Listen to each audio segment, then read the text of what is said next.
तो मेरे प्यारे बच्चों, वेलकम है next lecture, lecture 2 of the chapter classification and periodicity of elements. आज की क्लास बहुत इंपॉर्टेंट होने वाली है क्योंकि आज की क्लास में हम लोग आगे का कॉन्सेप्ट पढ़ेंगे, आगे के टॉपिक को देखेंगे। लास्ट क्लास में मैंने जहां आपको छोड़ा था वहीं से स्टार्ट करते हैं। पिछली क्लास में मैंने आपको बोला था कि इस बार ये जो पॉइंट्स है इसको आप एक बार लर्न करना, पढ़ना और हम फिर इसको डिस्कस करेंगे। तो स्टार्ट करते हैं पहले पॉइंट से, पहले फैक्टर से। अगर आप नोटिस करें प्रॉपर्टीज के बारे में तो लिखा हुआ है some facts and properties to remember. सबसे पहले लिखा हुआ है कि टोटल 118 एलिमेंट थे जब डिस्कवर हुए और उसमें सिर्फ 90 एलिमेंट ही थे जो उस वक्त नेचर में पाए जाते थे। 90 फाउंड है और 118 एलिमेंट जो थे वो डिस्कवर हुए हैं अभी तक। तो उसमें कितने एलिमेंट हैं भाई जो नेचर में पाए जाते हैं? बोल सकते हो आप कितने एलिमेंट्स? 90। अब मेंडलीव ने जब अपनी पीरियोडिक टेबल दी तो उसमें कितने एलिमेंट डिस्कवर हुए थे उस टाइम? 63। तो ये बहुत छोटे छोटे क्वेश्चन है जो ऑब्जेक्टिव पैटर्न पे भी आ सकते हैं और ये आपको याद ही करने हैं। सबसे पहले बताइए कितने एलिमेंट्स सो फार डिस्कवर हो चुके हैं? तो आप बोलोगे 118।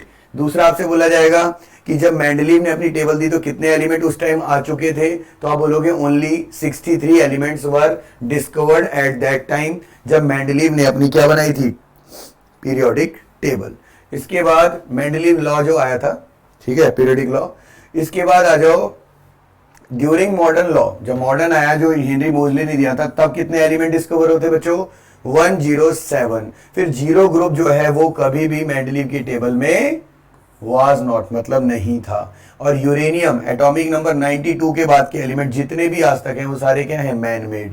फिर एलिमेंट आफ्टर पोलोनियम, पोलोनियम के बाद के जितने भी एलिमेंट हैं वो सारे के सारे क्या है बेटा? Radio active.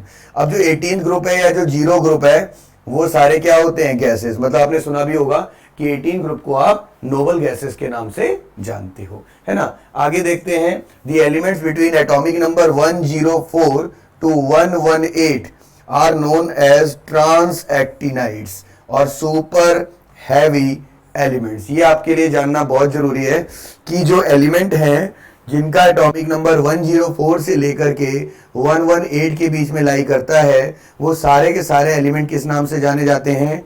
Super actinide, super heavy element और ट्रांस एक्टिनाइड्स। अब आपको पता है फर्स्ट पीरियड जो है वो शॉर्टेस्ट पीरियड होता है। फर्स्ट पीरियड को शॉर्टेस्ट पीरियड इसलिए कहते हैं क्योंकि इसमें सिर्फ दो ही एलिमेंट होते हैं, एक तो हाइड्रोजन होता है और दूसरा एलिमेंट कौन होता है? हीलियम। इसके अलावा सेकेंड और थर्ड पीरियड में कितने एलिमेंट है? 8। लेकिन फोर्थ, फिफ्थ, सिक्स्थ और सेवंथ पीरियड में लॉन्ग होते हैं। कितने एलिमेंट है? 18। लेकिन जो सेवंथ पीरियड है उसमें लैंथोनाइड इंक्लूड होता है, लेकिन सॉरी एक्टिनाइड इंक्लूड होता है बट वो इनकम्प्लीट है। बट सिक्स पीरियड में जितने भी लैंथोनाइड्स हैं और एंड तक ये पूरा पूरा कंप्लीट है, तो इसी को लॉन्गेस्ट बोलते हैं। जब सेवंथ पीरियड के सारे एलिमेंट की डिस्कवरी हो जाएगी तो वो भी लॉन्गेस्ट में ही कंक्लूड या इंक्लूड किया जाएगा। एस ब्लॉक में दो ग्रुप पाए जाते हैं। ग्रुप 1 एल्कली मेटल, ग्रुप 2 क्या होता है? Alkaline earth metal. जितने भी ग्रुप 1 एलिमेंट है उनके आउटर मोस्ट शेल में क्या पाया जाता है? जैसे आप लिथियम का एग्जांपल लो तो 1s2 2s1, सोडियम का लो तो 1s2 2s2 पे 6 3s1। तो इनकी जनरल कॉन्फ़िगरेशन आप क्या लोगे? ns1। ऐसे ही सेकंड ग्रुप में बेरिलियम एटॉमिक नंबर 4 तो 1s2 2s2, तो आउटर मोस्ट शेल में कितने इलेक्ट्रॉन? 2, तो इसलिए आप उसे ns2 बोलोगे। पी ब्लॉक एलिमेंट को रिप्रेजेंटेटिव ब्लॉक कहते हैं। क्यों कहते हैं पी ब्लॉक एलिमेंट को रिप्रेजेंटेटिव एलिमेंट या रिप्रेजेंटेटिव ब्लॉक? क्योंकि उसमें मेटल, नॉन मेटल और मेटलॉइड तीनों पाए जाते हैं। देखो मेटल भी, नॉन मेटल भी और तीसरा क्या है? मेटलॉइड। ग्रुप नंबर 13 से 18 तक होता है और पीरियड नंबर आपको अच्छे से पता है कि 2 से लेकर के 6 तक होता है। इनकी जनरल कॉन्फ़िगरेशन क्या है? ns2np126, ns2np126। जरा इसको देखें, ns2np126। कोई भी पी ब्लॉक एलिमेंट आप उठा लो, कोई भी पी ब्लॉक एलिमेंट आप उठा लो, जैसे मान लीजिए बाल गंगाधर इंडियन टेलर, इन्हीं को पकड़ लेते हैं। बोरोन एल्युमिनियम को, बोरोन का एटॉमिक नंबर 5 है, एल्युमिनियम का एटॉमिक नंबर कितना होता है? 13, ठीक है। फिर बोरोन के बाद 6 किसका है? कार्बन, कार्बन का 6 ले लो। तो अगर आप बोरोन की कॉन्फ़िगरेशन करते हो तो क्या आता है? 1s2 2s2 2p1। कार्बन की करते तो क्या आता है? 1s2 2s2 2p2। तो देखो दोनों, इसमें 2 है तो उसमें भी 2 है, मतलब जो s में है नंबरिंग वही किस में है? p में। तो आप कह सकते हो कि जो ns है वो तो हमेशा 2 होगा और np की वैल्यू यहाँ पे 1, यहाँ पे 2, ऐसे करके कहाँ तक जाती है? 6 तक। बोलो क्लियर है? तो ये जनरल कॉन्फ़िगरेशन हो गई पी ब्लॉक एलिमेंट की। ठीक है बेटा, चलो वापस आ जाओ। इसके बाद हम बात क्या कर रहे थे, हम बात कर रहे थे कि जो डी ब्लॉक एलिमेंट है उनको कौन सा ब्लॉक कहा जाता है, ट्रांजिशन। इसके बारे में कुछ डिस्कशन मैंने लास्ट क्लास में भी किया था कि जो डी ब्लॉक एलिमेंट होते हैं, एक तो वो एस और पी के बीच में लाई करते हैं, दूसरा डी ब्लॉक एलिमेंट में वैकेंट डी ऑर्बिटल होने की वजह से ये इलेक्ट्रॉन को क्या कर सकते हैं, गेन कर सकते हैं। प्लस मेटेलिक कैरेक्टर है, मेटल से तो इलेक्ट्रॉन को क्या कर सकते हैं, लूज, तो ये आसानी का इलेक्ट्रॉन्स का एक्सचेंज कर सकते हैं, लॉस और गेन दोनों। इसलिए इनको कौन सा कहा जाता है एलिमेंट, ट्रांजिशन एलिमेंट। इसके बाद आगे बात करते हैं।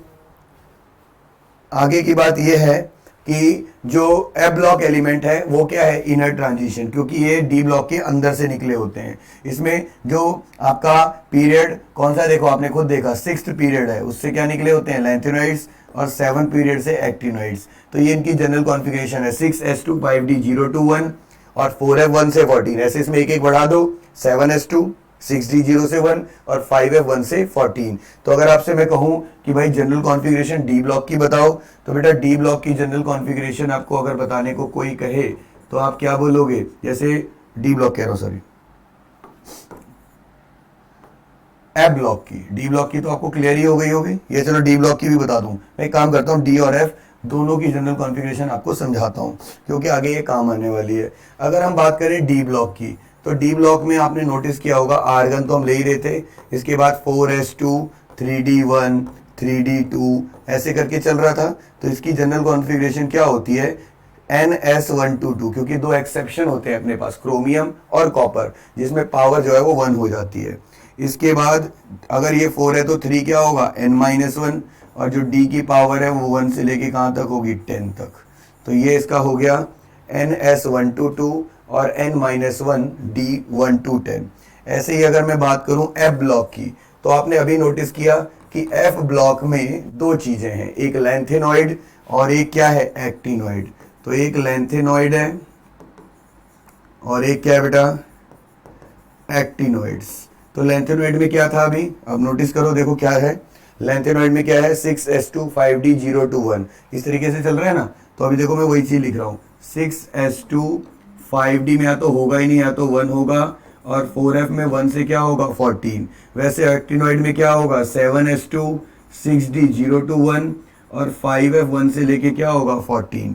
तो अगर आपसे कहा जाए जनरल बताओ, तो मेरे प्यारे बच्चों आप अगर 6 को n मान लो तो ns2, 5 को क्या मानोगे, n-1, और d की पावर क्या होगी, सॉरी 0 to 1 0 to 1, और फिर ये 5f क्या हुआ, जैसे 6 5 4, तो n-1 अब क्या आएगा, n-2, और f 1 की पावर क्या होगी, 14। तो f ब्लॉक की जनरल कॉन्फ़िगरेशन अगर आपसे कोई पूछे तो इस वक्त आपके लिखी हुई है सारी, एक s ब्लॉक और लिख लो तो सारा कुछ इस बोर्ड पे हो जाएगा। s ब्लॉक में क्या होता है, ns122, जिसमें ns1 कौन से एलिमेंट थे, एल्कली, और अगर मैं ns2 दूं तो ये कौन से एलिमेंट होते हैं, alkaline earth metals. I hope आपको ये सारी चीज़ें क्लियर हो गई होंगी मेरे बच्चों।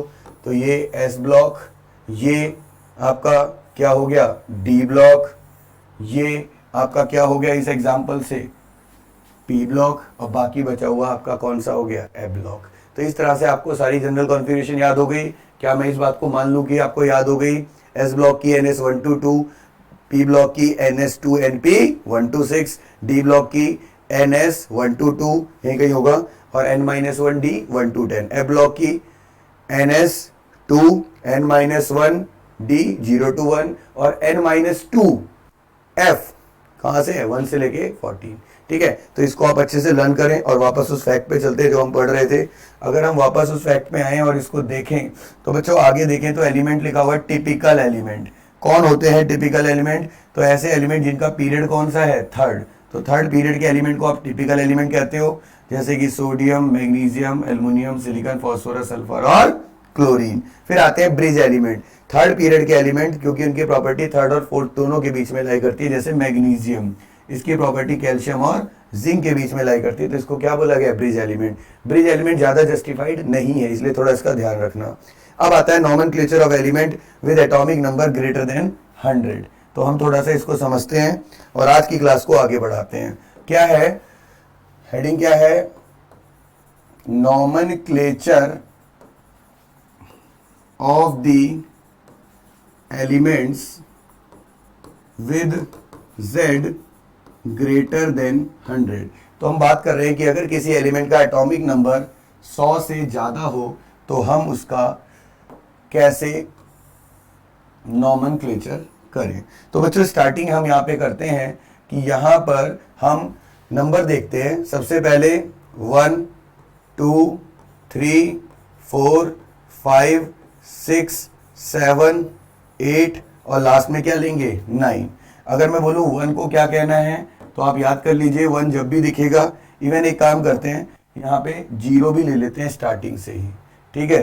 तो अगर मैं आपसे कहूँ कि भाई ये 0 को क्या लिखना है तो आगे जब भी 0 दिखेगा तो क्या लिखोगे नील, 1 दिखेगा तो क्या बोलोगे अन, 2 लिखेगा तो क्या बोलोगे बाय, 3 दिखेगा तो क्या बोलोगे ट्राई, 4 दिखेगा तो क्या बोलोगे क्वाड, 5 दिखेगा तो क्या बोलोगे पेंट, 6 दिखेगा तो क्या बोलोगे हेक्स, 7 दिखेगा तो क्या बोलोगे हेप्ट, सॉरी हेप्ट नहीं सेप्ट, 7 को क्या बोलोगे सेप्ट, 8 क्या बोलोगे ऑक्ट और 9 दिखेगा तो आप इसे क्या बोलोगे एन।